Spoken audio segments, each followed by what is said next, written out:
ఇది కదా. ఇప్పుడు పోలవరం ప్రాజెక్టును కూడా 5 ఏళ్లలో పూర్తి చేస్తామంటారు. పూర్తి చేస్తారంటారా? పూర్తి చేయడం కోసం ఆయన ప్రయత్నం ఆయన చేస్తారు. ఇప్పుడు కేంద్రం సహకరిస్తే ఖచ్చితంగా పోలవరం ప్రాజెక్టు పూర్తి అయిపోతుంది. రాజధాని కూడా 2.5 ఏళ్లలో పూర్తి చేస్తారని మంత్రి నారాయణ గారు పేర్కొన్నారు. ఖచ్చితంగా అవుతుందంటారా రాజధాని? రాజధాని 2.5 ఏళ్లలో పూర్తి చేయడం అంటే ఇంతకుముందు కూడా ఇట్లాగే అన్నారు. బయట ఇతర దేశాలకు వెళ్ళి ఇతర దేశాల్లో ఏ విధంగా ఉందో ఆ విధంగా రాజధాని చేద్దామని అనుకున్నారు. కానీ ఆ విధంగా చేయడానికి అవకాశం కుదరలేదు. తర్వాత వాళ్ళ యొక్క ఇది పోయింది, మళ్ళీ వచ్చారు, పరిపాలనలోకి వచ్చారు. ఈసారి వాళ్ళు గట్టిగా ప్రయత్నం చేసి రాజధాని కూడా పూర్తి చేస్తారనే నమ్మకం ఉంది.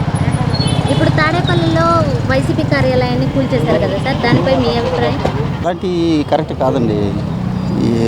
ఒకళ్ళు వచ్చి ఇంకోళ్ళు ఆస్తులు ఇచ్చేయటం అనేది కరెక్ట్ కాదు.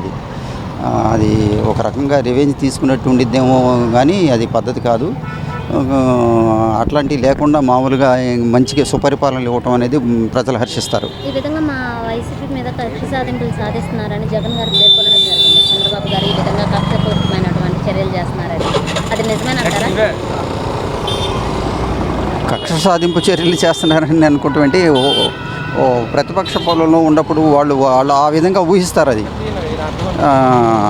కొంచెం అది అలా భావిస్తారు.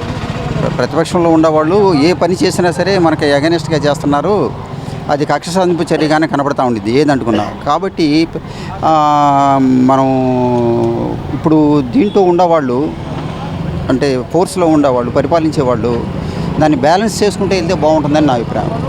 అది కక్ష సాధింపు చర్యలు వాళ్ళ ఆస్తుల్ని పట్టుకోకుండానే, వాళ్ళని ముట్టుకోకుండానే వాళ్ళు చేసిన పాలసీ గతంలో వైసీపీ చేసింది పనులు ఉన్నాయి, అట్లాంటి పనులు జోలికి వెళ్లకుండా వీళ్ళు స్వయంగా మంచి పరిపాలన ఇవ్వటం అనేది, ఆస్తులను ధ్వంసం చేయకుండా ఉండవాటిని ఈయనున్నాడు మన పవన్ కళ్యాణ్ గారు ఉన్నారు, నేను పగా ప్రతీకారం తీసుకోను ఇట్లాంటివి ఏం తీయనని అన్నారు కదా. అదే పాలసీలో వెళ్తే ఈ కూటమి వాళ్ళు మంచిది. ప్రజల కోసం మేము ఖచ్చితంగా పోరాడతాము, మీరు ఎంత కక్ష సాధింపులు సాధించినా కూడా మేము వెనుతిరిగేదే లేదు అని జగన్ గారు అంటున్నారు. ఆ పద్ధతి మంచిదే, మరి అలాగే చేయాలి. వాళ్ళు ఏం చేసినా సరే ఈయన సహనం వహించి ప్రజల పక్షాన ఉండి ప్రజల సమస్యలు తీర్చుకుంటూ ముందుకెళ్తే దానంతటా విజయం దానంతటా అదే కలుగుతుంది ఎవరికైనా సరే. చట్టం న్యాయం అనేది కనుమరుగైందని జగన్ గారు పేర్కొన్నారు. ఈ విధంగా వైసీపీ యొక్క కార్యాలయాన్ని కూల్చేశారు పూర్తి కాకముందే అని, దీన్ని ఎలా చూడొచ్చున్నారు? చట్టం న్యాయం కనుమరుగు అవదండి. చట్టం తన పని తను చేసుకుపోతుంది, ప్రతి వాళ్ళు చెప్పే మాట్లాడేది. కానీ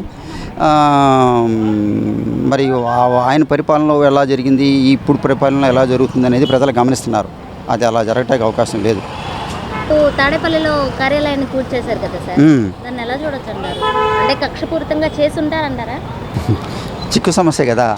ఇప్పుడు ఇంతకుముందు జగన్ గారు వచ్చినప్పుడు ఆ యొక్క ప్రజావేదిక ఏదో వచ్చేసారు, దానికి ప్రతీకారంగా తీశారని అనుకుంటారు, అంతే కదా. అందువల్ల నేను అనేది అదే.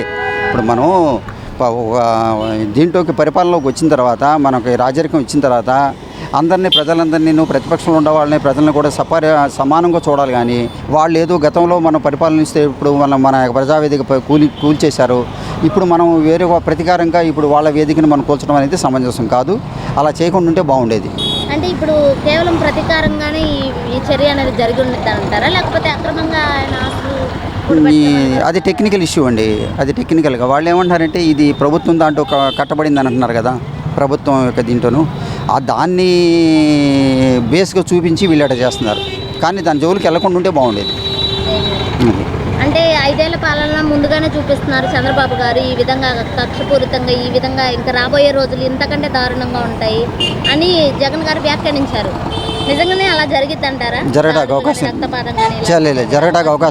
జరగడానికి అవకాశం లేదు. ఇరుపక్షాలను సంయమనం పాటించి మంచిగా ఉంటే, ప్రజలకు మేలు చేయాలనే ఉద్దేశంతో, ప్రజలకు సర్వీస్ చేయాలనే ఉద్దేశంతో ఉంటే మాత్రం అలా జరగదు.